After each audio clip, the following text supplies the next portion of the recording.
Quero compartilhar com o irmão, com a irmã, uma porção da palavra de Deus que se encontra no Evangelho de João, capítulo 15, do versículo 1 ao versículo 11.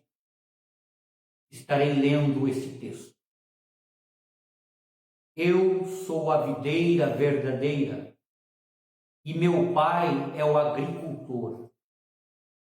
Todo ramo que, estando em mim, não der fruto, ele o corta, e todo o que dá fruto limpa, para que produza mais fruto ainda. Vós já estáis limpos pela palavra que vos tenho falado. Permanecei em mim, e eu permanecerei em vós. Como não pode o ramo produzir fruto de si mesmo, se não permanecer na videira? Assim, nem vós o podeis dar, se não permanecerdes em mim. Eu sou a videira, vós os ramos. Quem permanece em mim e eu nele, esse dá muito fruto, porque sem mim nada podeis fazer. Se alguém não permanecer em mim, será lançado fora, à semelhança do ramo, e secará. E o apanham, lançam no fogo e o queimam. Se permanecerdes em mim, e as minhas palavras permanecerem em vós, pedireis o que quiserdes, e vos será feito. Nisto é glorificado meu Pai, em que deis muito fruto, e assim vos tornareis meus discípulos. Como o Pai me amou, também eu vos amei. Permanecei no meu amor. Se guardardes os meus mandamentos, permanecereis no meu amor, assim como também eu tenho guardado os mandamentos de meu Pai, e no seu amor permaneço. Tenho-vos dito estas coisas, para que o meu gozo esteja em vós e o vosso gozo seja completo. O Senhor Jesus, no Evangelho de João, ele usou por 7 vezes a expressão eu sou. O primeiro eu sou, Jesus disse, eu sou o pão da vida. João capítulo 6, versículo 48. Segundo, eu sou a luz do mundo. João capítulo 8, versículo 12. Terceiro, eu sou a porta das ovelhas. João 10, versículo 7. Quarto, eu sou o bom pastor. João 10, 14. O quinto, eu sou a ressurreição e a vida. João 11, versículo 25. O sexto, eu sou o caminho e a verdade e a vida. João 14, 6. E este é o sétimo e último. Eu sou a videira verdadeira.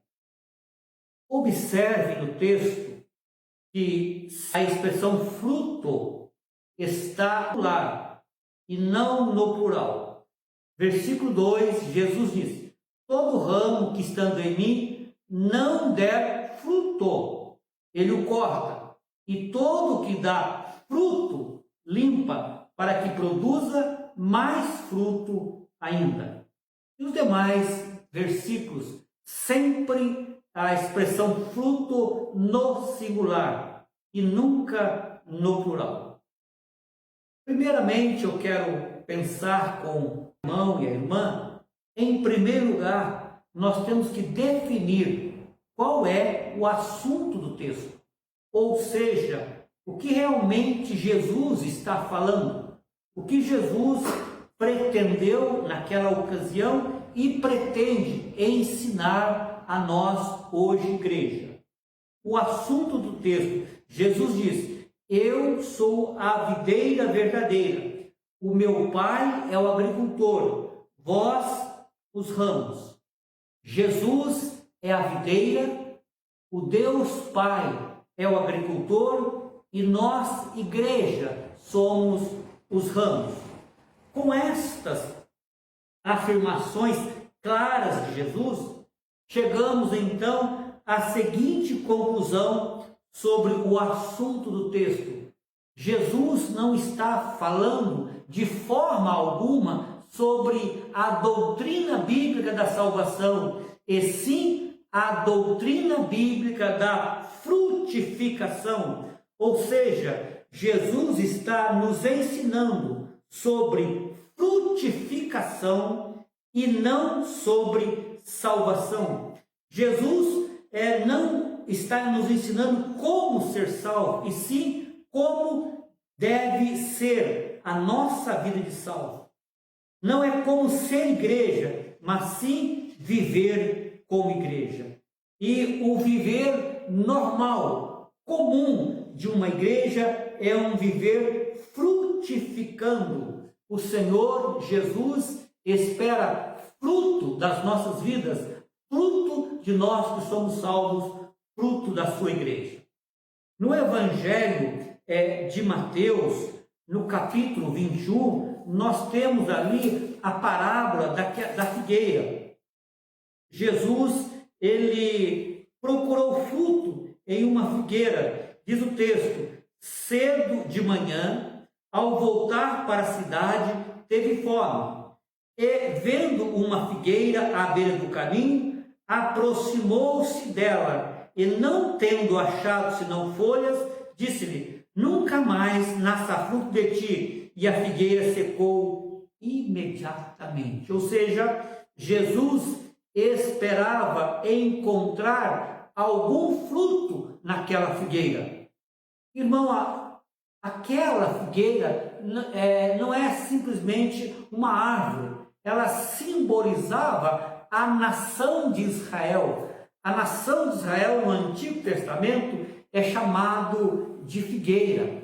No Salmo 80, versículo 8, nós temos esta expressão referindo-se a Israel. Eu vou ler Salmo 80, versículo de número 8. Diz o texto: trouxeste uma videira do Egito, expulsaste as nações e a plantaste. Observaram? Trouxeste uma figueira do Egito, referindo-se a Israel. O profeta Isaías, referindo-se a Israel como aquela figueira, observe o que foi que Isaías disse: agora cantarei ao meu amado o cântico do meu amado, a respeito da sua vinha. O meu amado teve uma vinha no outeiro fertilíssimo, sachou-a, limpou-a das pedras e a plantou de vides escolhidas. Edificou no meio dela uma torre e também abriu um lagar. Ele esperava que desse uvas boas, mas deu uvas bravas. Observe o que diz o versículo 7. Porque a vinha do Senhor dos exércitos é a casa de Israel. Portanto, no Antigo Testamento, a videira era Israel, videira escolhida, redimida para produzir fruto, para a produção de fruto. Portanto, quando Jesus fala, eu sou a videira verdadeira, ele está usando a expressão verdadeira para diferenciar da videira Israel, a qual não produziu fruto algum. Portanto, Jesus espera de nós ramos, espera de nós salvos, espera de nós, igreja, produção de fruto. Em segundo lugar, quero falar sobre a condição para frutificar. O assunto do texto não é salvação, é frutificação. Portanto, qual é a condição para frutificar? Qual é a condição para a igreja produzir fruto? Qual é a condição para nós salvos produzir frutos? A salvação, ela é incondicional. A frutificação, porém, é condicional, isto é, depende de condição. Qual é a condição apresentada por Jesus? A primeira dela é estar limpo. Diz o texto: vós já estáis limpos pela palavra que vos tenho falado. A função de Deus, o agricultor, é nos limpar. Limpeza significa pureza, santidade. Para nós produzirmos frutos é necessário, é indispensável. É esta condição, vida de santificação. A segunda condição é permanecer em Jesus. Ou seja, não tem como nós, ramos, nós salvos, produzir algum fruto se não estivermos ligados intimamente no Senhor Jesus, isto é, comunhão com Jesus. Não tem como produzir fruto se não estiver em íntima comunhão com o Senhor Jesus. Quero ler 2 versículos no livro de Atos que ilustra bem esta situação. Quando o evangelho chegou em Antioquia, entre os gentios, quando houve conversão ali, o servo de Deus Barnabé chega a Antioquia e observe a reação dele diante dos convertidos. Tendo ele aqui é Barnabé, chegado e vendo a graça de Deus, alegrou-se e exortava a todo que, com firmeza de coração, permanecessem no Senhor. Ou seja, para produzirmos frutos é necessário, é indispensável esta permanência, não simplesmente permanência, mas uma permanência com firmeza, isto é, estar firme no Senhor Jesus. Também em Atos 14, versículo 22, temos o apóstolo Paulo dizendo, fortalecendo a alma dos discípulos, exortando-os a permanecer firmes na fé. Firmes na fé. Portanto, a condição ou as condições para a igreja, para nós produzirmos frutos, são 2. Estar limpos, uma vida de pureza, uma vida de santidade e uma vida de permanência, de íntima comunhão com o Senhor Jesus. Sejamos a semelhança de José, um ramo frutífero. Quando Jacó estava por falecer, ele chama a cada um de seus filhos e dá uma palavra, referindo-se a cada um. Quando chega a pessoa de José, ele diz para José: José é um ramo frutífero junto à fonte. Fonte lembra água, água lembra o Senhor Jesus. Ele diz: eu sou a água da vida. Portanto, para nós produzirmos frutos, santidade e íntima comunhão com Jesus. Firmes em Cristo, não deixa de dar fruto, não importa a circunstância. Quando nós estamos em íntima comunhão com Jesus, firmados nele de coração pela fé, não importa a nossa circunstância, o nosso momento. O Salmo 1, um salmo tão conhecido, o salmista aborda esta questão de frutificação. Ele fala sobre o homem bem-aventurado. Bem-aventurado o homem que não anda no conselho dos ímpios, não se detém no caminho dos pecadores, nem se assenta na roda dos escarnecedores. Antes, ou seja, pelo contrário, o seu prazer está na sua lei, está na lei do Senhor, e na sua lei medita de dia e de noite. Observe a quem o salmista, ou a que o salmista compara. Um homem que tem prazer na lei do Senhor é comparado a uma árvore. Não somente a uma árvore, mas uma árvore plantada. Não somente plantada, mas plantada junto à corrente de água, que no devido tempo dá o seu fruto e cuja folhagem não murcha, e tudo quanto ele faz será bem sucedido. Ou seja, a produção do fruto é necessário estarmos em comunhão com Jesus e assim seremos bem-sucedidos. O profeta Jeremias também falando sobre este assunto de frutificação, ele diz sobre o homem que espera no Senhor. Ele diz: bendito o homem que confia no Senhor e cuja esperança é o Senhor. Observe agora, porque ele quem? Este homem que espera no Senhor é como árvore plantada junto às águas, que estende as suas raízes para o ribeiro e não resseca quando vem o calor. Observe agora: mas a sua folha fica verde e no ano de sequidão não se perturba nem deixa de dar fruto. Ou seja, quando nós, salvos, quando nós, igreja, estivermos firmados em Jesus, em íntima comunhão com Ele, ligado nele, não vamos deixar de produzir frutos. Ou seja, seremos crentes frutíferos em toda e quaisquer circunstâncias. Quero terminar falando sobre o propósito da fruta, o propósito da produção de fruto, ou o propósito da frutificação. O assunto do texto: frutificação, a condição para produzir fruto, santidade e comunhão com Jesus. Agora termino falando sobre o propósito da frutificação. O irmão, a irmã sabe que tudo quanto Deus faz tem propósito bem definido. No texto, Jesus nos ensina a produção de fruto, a condição para a produção de fruto, agora o propósito para a produção de fruto.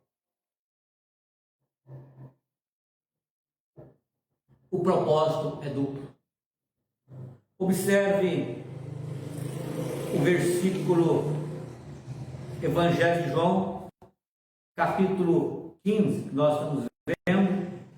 Observe o 8. Nisto é glorificado meu Pai, em que deis muito fruto, e assim vos tornareis meus discípulos. Propósito primeiro, eu quero deixar com a irmã e com a irmã: tornar-se em discípulo de Jesus. Discípulo é um aluno, é um aprendiz, é um seguidor. Portanto, para sermos aluno, aprendiz e seguidor de Jesus, precisamos ser frutíferos. Segundo propósito, para a glória de Deus. Observe o texto: nisto é glorificado meu Pai, em que deis muito fruto. Toda a ação da igreja, toda a ação dos salvos, por mais simples que seja, por mais simples que pareça ser, precisa ter como propósito principal o de glorificar a Deus. O apóstolo Paulo, respondendo a algumas questões à igreja de Corinto, ele disse: portanto, quer comais, quer bebais, ou façais outra coisa qualquer, fazei tudo para a glória de Deus. Ou seja, toda a ação da igreja, todo o trabalho da igreja, toda a produção de fruto da igreja tem como propósito principal e supremo a glória de Deus. Pergunta do nosso catecismo maior, a primeira pergunta: qual é o fim principal e supremo do homem? É viver para a glória de Deus. Principal, que vem em primeiro lugar, supremo, o mais importante. Sabemos que toda honra, toda glória pertence ao Senhor Deus. Portanto, o objetivo, a finalidade, o propósito principal da igreja produzir fruto é para a glória de Deus. Lembra no início, quando pedi a atenção do irmão, da irmã, na leitura do texto, quando sempre aborda a questão fruto e não frutos? Que fruto é este? Nós já sabemos o assunto do texto: produção de fruto. A condição para produzir fruto: santidade e comunhão com Jesus. o propósito, tornar-se discípulo de Jesus e para a glória de Deus. Agora, que fruto é esse? Que fruto é este que Jesus espera da sua igreja? Que fruto é este que Jesus nos exorta a produzir? Quero convidar o irmão para abrir as suas Bíblias na carta de Paulo aos Gálatas. Eu quero ler o capítulo 5. Gálatas, no capítulo 5, o versículo 22 e 23. Observe aí qual é o fruto que Jesus espera de nós, igreja. Paulo diz: mas o fruto do Espírito é amor, alegria, paz, longanimidade, benignidade, bondade, fidelidade, mansidão e domínio próprio.